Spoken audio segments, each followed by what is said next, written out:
বিয়ের পর নতুন বউ বাড়িতে এলো।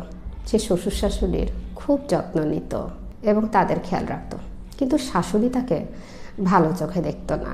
একদিন শাশুড়ি শ্বশুরকে বললেন, জানো বৌমা না আমাদের দুধে পানি মিশিয়ে দেয়, ভালো দুধও খেতে দেয় না আমাদের। পরদিন সকালে বৌমা দুধের পাত্র নিয়ে এসে তাদের সামনেই তাদেরকে দুধ ঢেলে খেতে দেয়, যেন কোনো সন্দেহ না থাকে। কিছুদিন পর শাশুড়ি আবার শ্বশুরকে বললেন, বৌমা খাবার সময় শুধু উপরে উপরে ঘি দেয়, আসলে ভেতরে কিছুই থাকে না। বৌমা এবার ঘিয়ের পাত্র শাশুড়ির ঘরেই রেখে দিল। কিছুদিন পর আবার শাশুড়ি শ্বশুরের কাছে অভিযোগ করে বললেন, ছেলে এত ফল আনে, কিন্তু বৌমা হয়তো নিজেই সব খেয়ে ফেলে, আমাদের তো ঠিকমতো দেয়ই না।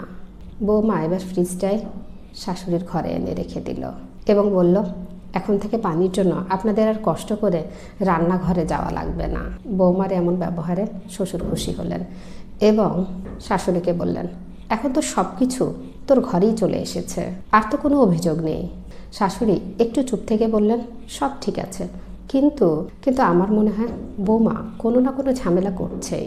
তখন শ্বশুর হেসে বলল, ঝামেলা বৌমা করছে না, ঝামেলা তোর মন করছে, তোর মনের চিন্তা ভাবনা আগে পাল্টা। একজন মহিলা সাদা শাড়ি পরনে পার্কে এসে প্রায়ই কাঁদতেন, কিন্তু কখনো তাকে জিজ্ঞেস করা হয়নি কেন কাঁদছেন। একদিন আবারও তাকে কাঁদতে দেখে কাছে গিয়ে জিজ্ঞেস করলাম, আচ্ছা আপনি প্রায় পার্কে এসে কাঁদেন, কিন্তু কারণটা কি, কারণটা বলবেন? মহিলা বলল, আমার পৃথিবীতে কেউ ছিল না আমার স্বামী ছাড়া, কিন্তু সেও আমাকে ছেড়ে না ফেরার দেশে চলে গেছে। আমার স্বামী যখন বেঁচে ছিল তখন থেকে গত 10 বছর আমার স্বামীর একটা বদ অভ্যেস ছিল, সে ময়লা শার্ট খুলে বিছানায় ফেলে রাখতো। কত করে বলেছি ময়লা শার্ট খুলে ওয়াশরুমে রাখতে, আমি ধুয়ে দেব, কিন্তু হাজারবার বলা সত্ত্বেও সে বিছানাতেই ফেলে রাখতো।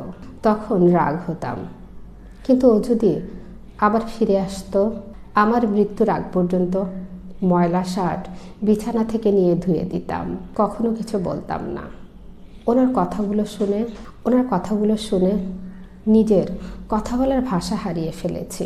নিজের অজান্তে তার কান্না দেখে চোখে পানি চলে আসলো। কাছের মানুষ যখন চলে যায় আমরা তখন বুঝতে পারি তার মূল্যটা, আর যখন কাছে থাকে তখন শুধু ঝগড়া আর ঝগড়া। এখন আফসোস করে কোনো লাভ নেই, তাই দাঁত থাকতে দাঁতের যত্ন করুন। এক বুড়ি ছিল যে লোকেদের বাড়িতে বাসন মাজার কাজ করত। কাজের ফাঁকে যখনই সে সুযোগ পেত মানুষের বাড়ি থেকে টাকা পয়সা চুরি করত। এভাবে চুরি করতে করতে সে অনেক টাকা জমিয়ে ফেলে, আর সেই টাকা দিয়ে সে তার 2 মেয়েকে ধুমধাম করে বিয়ে দেয়। কিন্তু একদিন হঠাৎ বুড়ি অসুস্থ হয়ে পড়ল। সে তার মেয়ে জামাইদের ডেকে বলল, বাবা আমি তো আর বেশি দিন বাঁচবো না, তাই তোমরা এক কাজ করো, আমি এতদিন যে টাকা পয়সা লোকদের বাড়ি থেকে চুরি করে এনেছিলাম তা একটা বাক্সে ভরে ওই কুয়োর ভেতরে রেখে দিয়েছি, তোমরা 2 জামাই ওটা ভাগ করে নিও। 2 জামাই মেয়ে রাতভর চিন্তা করতে লাগলো। তারা ভাবতে থাকে তাদের মধ্যে থেকে যে কোনো একজন যদি টাকাটা পেয়ে যায় তাহলে কতই না ভালো হবে। রাতের অন্ধকারে ছোট মেয়ের জামাই চুপচাপ কুয়োর দিকে যেতে লাগলো। ঠিক তখনই বড় মেয়ে আর বড় জামাই সেখানে এসে পৌঁছলো। বড় জামাই ছোট মেয়ের জামাইকে গুলি করে মেরে ফেললো। গুলির আওয়াজ পুরো গ্রামে শোনা গেল। গ্রামের মানুষ দৌড়ে কুয়োর দিকে ছুটে আসতে লাগলো। ভয়ঙ্কর এই দৃশ্য দেখে বড় মেয়ের জামাই কুয়োতে ঝাঁপ দিল। বুড়ি মারা গেল।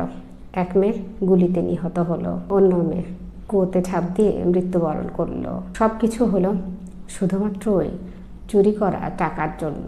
গল্পের শিক্ষা, চুরি এবং প্রতারণা করে অর্জিত টাকা শুধুমাত্র নিজের ক্ষতি করে ক্ষান্ত হয় না, বরং তা আপনার প্রজন্মকেও ধ্বংস করে দেয়।